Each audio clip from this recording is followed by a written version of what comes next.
Hello there, 101 FM here, and welcome to a little video. Probably something a little different to the channel, but probably something that'll be you'll have to get quite used to for the next couple of weeks. You might have known that Football FM19 beta comes out in a couple of weeks, and until then I'm going to be doing some more creative videos that don't take as long to edit, and let's be honest, I don't think many people are interested in the actual game of FM18 anyway. Anyway, some FM19 content for you today, and you might have seen it a little different in background. Starting up this time, and yep, I can do a little twirl.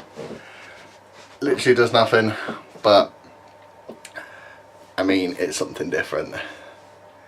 So, in this team, you'll probably see the title and the thumbnail by this point. Thumbnail really doesn't give much away, but I have got the top 10 teams to manage on FM19. It is a bit of an opinion based thing. I mean, it's my opinion. You can take what I say from this video with a pinch of salt, or we could take it really seriously and maybe do a save with all 10 teams and show me what you do with this. And basically, maybe if you don't have a full manager save for FM19, and you get some ideas from this. And just before I do get into the list, if you have got any recommendations of teams, leave them in the comments, and we'll just create a database of people that have ideas, then come to this video. Alright then, start off my top 10 list in no particular order, to be honest. Just before I do get into it, one last thing. I've chosen only one team from each league, just so I don't want to choose a team. I don't want to have a top 10 list and like 8 of them being from the Premier League, one of them being from the Japanese League, and one of them being from the French League 4. Because the 6 Premier League teams are just going to be boring, let's be honest. Anyway, let's get into this first one. Cardiff City. Starting with Cardiff, which might be the hardest team to do on this list, especially in the first season, being favourites to get relegated and finish bottom in many people's predictions coming into the start of the season. And at the start of the season in real life, they're showing just how big of a challenge this is, just to keep Cardiff up in this first season. First season might be a struggle, second season might be even worse. Just showing how big of a challenge this is. Cardiff have been conceding goals left, right, centre, even a 3-1 defeat to Championship side Norwich, just to top off their winless start. Anyway, that is Cardiff of the Premier League. Next we have Aston Villa. We've all seen a fallen giant, but Aston Villa is a little more than that. Having financial trouble in the summer, you can have a shoestring budget with priorities for financial safety, as well as a high list of high earners, trying to keep them happy while getting back to the Premier League in a competition called the Championship, which is getting harder every single year. Another falling giant this time. I was going to say not too far from Aston Villa, but I'm not exactly sure how a map works. As you can probably see, I got a Man United thing behind me. Not exactly the best thing to find out where the world locations are. Anyway, another fallen giant again, this time with Sunderland. This time they're taking an all-time low as they drop down to the depths of League One. With a mix of experience with the likes of Aidan McGeady and Lee Cattermole, and promising youngsters in George Honeyman and Lyndon Gooch, you really have a couple of choices how you really want to rebuild this fallen Titanic of a club. Well, as long as you get promoted in your first season, or else you're going to be on the endless list of managers who've trialled and failed. And you're going to be along with that list of David Moyes. I mean, you don't want to be on the same list as David Moyes, do you? Anyway, going a bit lower down, and this is probably the theme of this video. Exeter City, the next one. Some Exeter City will probably wonder if they'll ever get promoted to League One. After losing to the playoffs in the last 2 seasons, it might even be longer than that. Some of the players have even jumped ship to find a less than unfortunate way of getting into League One. Although some teams have left, the majority have stayed, and you've still got a really good squad, especially when reflected on their league table form in real life, sitting exactly where they sat last season in the League 2. I don't know why I called it the League 2. Next one is probably a bit longer term than most of these. I think as soon as you go down the list it comes more long term as possible. Since the class of 92 have taken over this little team in Salford, they have been climbing up the leagues and making themselves known with high expectations and a wealth of talents to match it. Likes of experienced players Nathan Pond and Chris Neal from Fleetwood, and National League experienced marksman Rory Gaffney from Bristol Rovers. You shouldn't really have much problem in getting your main man Alan Rooney fined to promotion. Get this man scoring. He is way too good for the National League. You should not have a problem. And it goes from one problem to another. I say that Salford isn't really much of a problem, especially not first season. Too much anyway. As long as you're in and about that promotions push, shouldn't be too bad. But this next team, you're gonna have to sort yourself out pretty quickly. Because it's fair to say, Truro City had a, well, I say that, they had a really good season last season, even reaching the playoffs, and even had a FA Cup game against Charlton.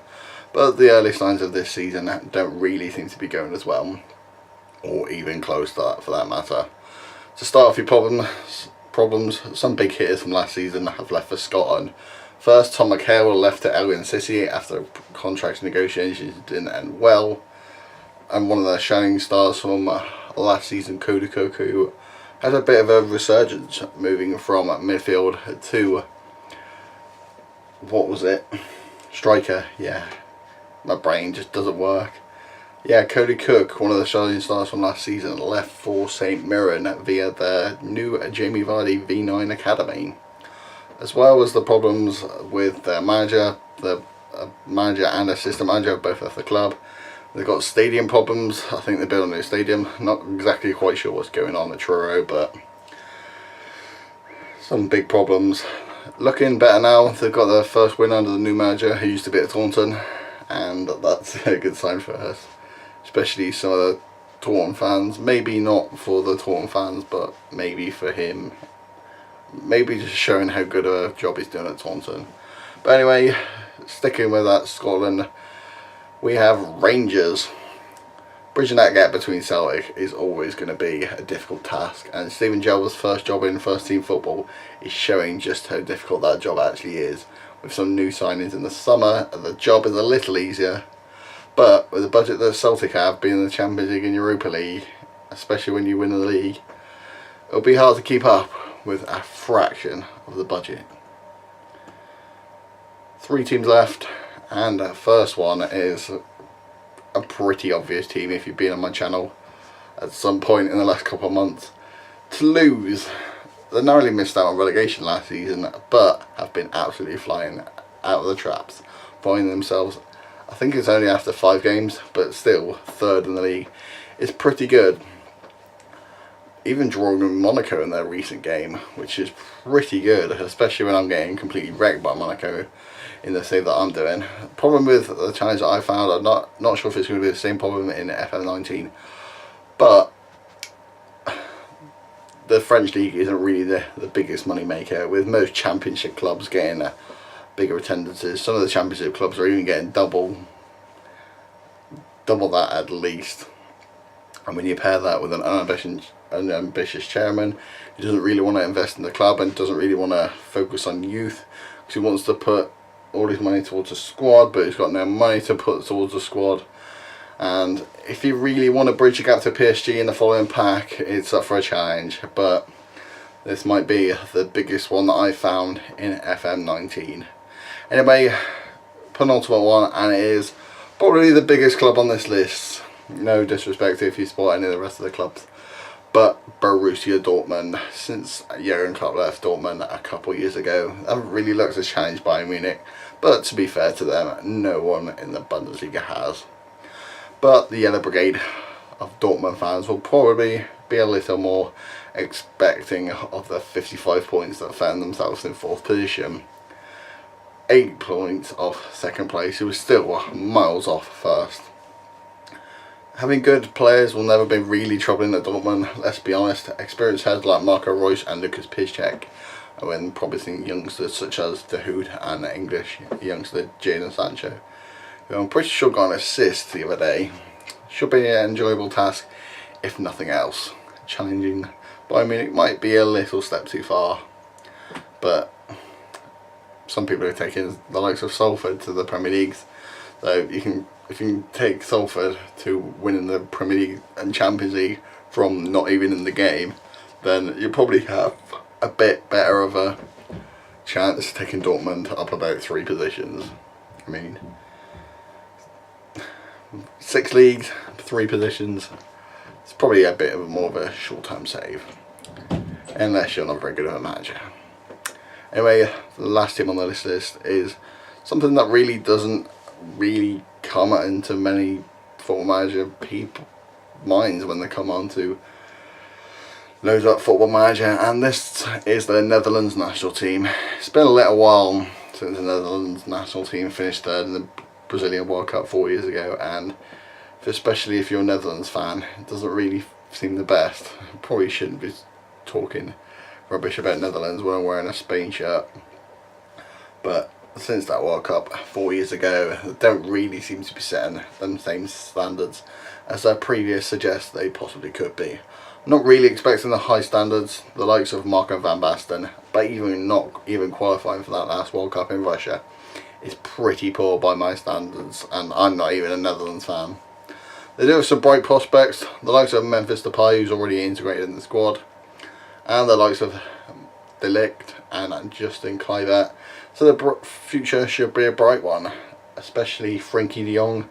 I've heard good things about him, and there's talks like De Ligt and Justin Kluivert could be absolute world beaters. I mean, we've seen the last couple of world beaters that came out of Netherlands, and let's just say they've probably been one of the best players in world football, so no pressure to them two youngsters.